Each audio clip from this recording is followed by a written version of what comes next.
Hey guys, I wanted to do a short video this morning. Finished my morning walk, sitting here at our little clubhouse at our HOA, and it's a beautiful morning without uh, the heat hitting in Arizona yet. So anyway, wanted to kind of go through a little bit of a background on a deal that I was working on this week, but just to introduce myself, I'm Scott Brown with USA Private Money. I've been in the private money lending space for, a decade now, and I've done probably 600 fix and flip private money loans. Most of those were brokered, and I was making, call it $2,500 to broker one of those loans, and then we did a couple hundred rental property loans and 2,500 for that. And so, yeah, we made some good money through the years, but boy, it's been a grind to do those deals. And I was just feeling frustrated of how transactional the business can be with people that are looking for the lowest rate and lowest fees, and just feeling like I wasn't adding enough value to my borrowers because that's all they wanted to know. And I had this experience where I'd met this guy that had made $30 million in 8 years as a private money lender. And that's a whole fun story. But when I asked him, "What's your secret? How are you making that kind of money?" And he just said, "Well, it's simple. I do a profit participation." And so that's partly what I'm going to talk about today, is how I'm doing that's all that I'm focused on now, is doing profit participation in the deals that I'm doing. But it's really important that when you're doing a private money loan that you get the questions right. And so there's like 25 questions that you need to ask. And so what I have is a free guide for you. If you want a list of those 25 questions that you should be asking, just simply comment in the section below of "send me the free guide," and I'll go ahead and send you out this free guide of the 25 questions you should ask. But today I'm going to be talking about the question of background of the person that you're doing the deal with. So you don't know the person, and at least most of the time, you don't know the person that's calling you and wanting to do a private money loan with you. And this particular guy had called me off of a Facebook post that I had put out saying, "Hey, we have a loan that just paid off. We have some capital we want to redeploy. If you've got a deal, reach out to us." And anyway, he called me and we talked about his deal, and he could buy the property for 83,000. It needed about 80,000 in a scope of work, which I don't really like 80,000 in a scope of work, just because that means it's probably a gut job. There's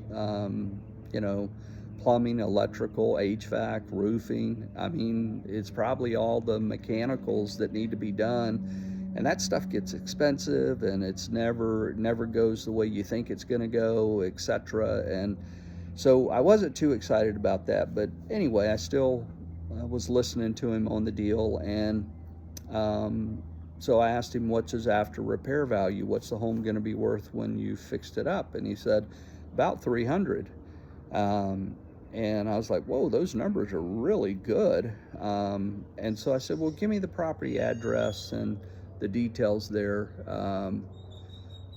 And anyway, he gave me the property address. I said, "Let me do my own due diligence." And so I jumped into analyzing the deal. Took 15, 20 minutes coming up with my own comps. And sure enough, there had been a home next door to this house sell for 300, and then there was one down maybe a quarter mile away that sold for 300.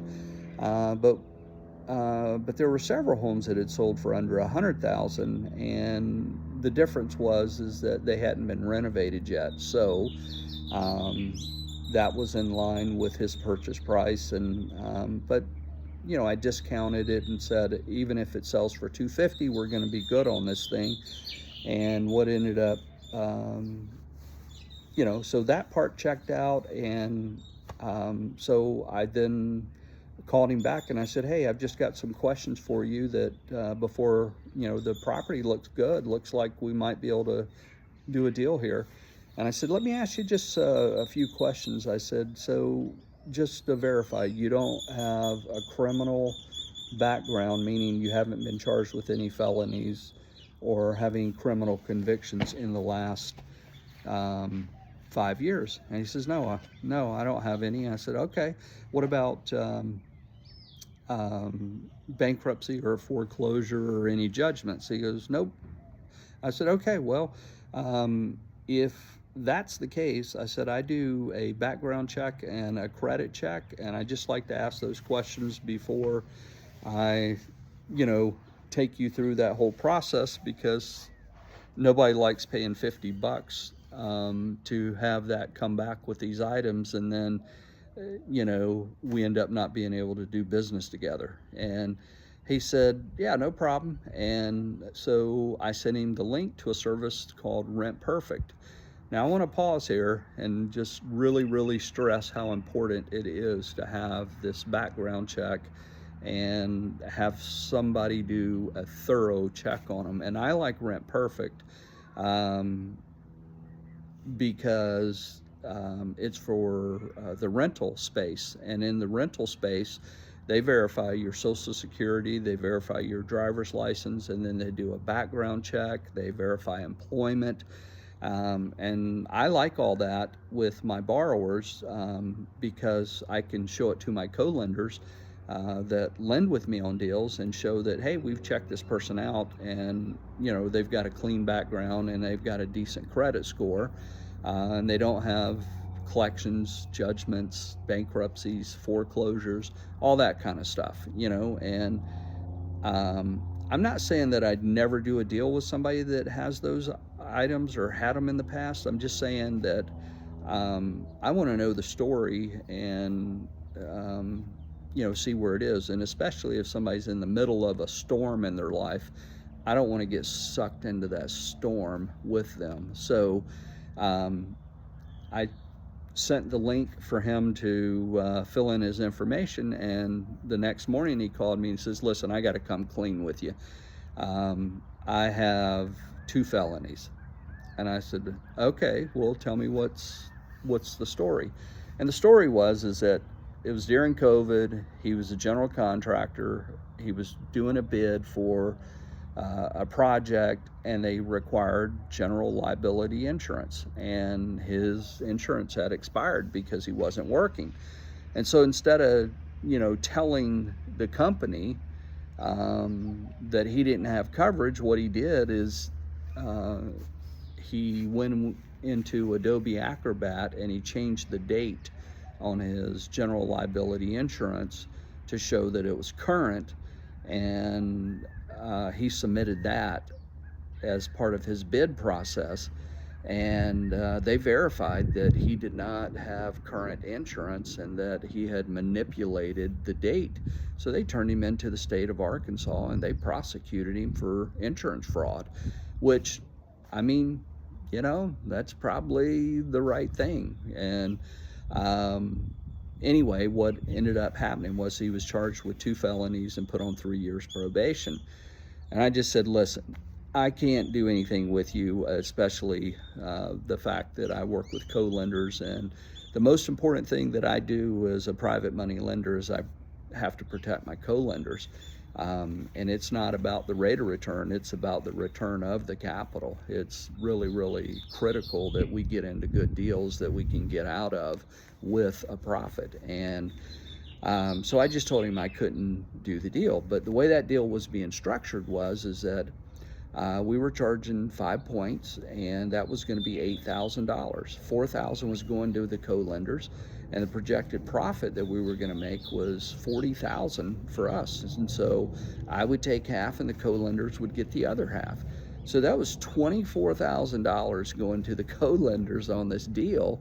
Plus, they were getting 10% interest. And so it was going to be a really, really good deal for the co-lenders that I had sitting in the wings waiting for this deal. And anyway, I had to pass on the deal. I couldn't do the deal. So like I said, sometimes the best deal that you do is the one that you pass on. And so there's 25 questions that you should be asking on every private money loan you do. And if you want a copy of those, I'll be more than happy to just send you a free guide that has that information on it. So in the comments section below, just send me the free guide, and I'll get that out to you.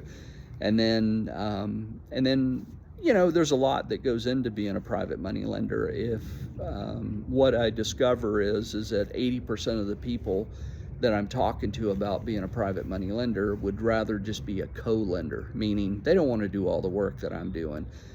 They just want to be passive, and that's fine too. So as a co-lender, I basically split the points that I charge on the front, and I split any profits that we make on the back.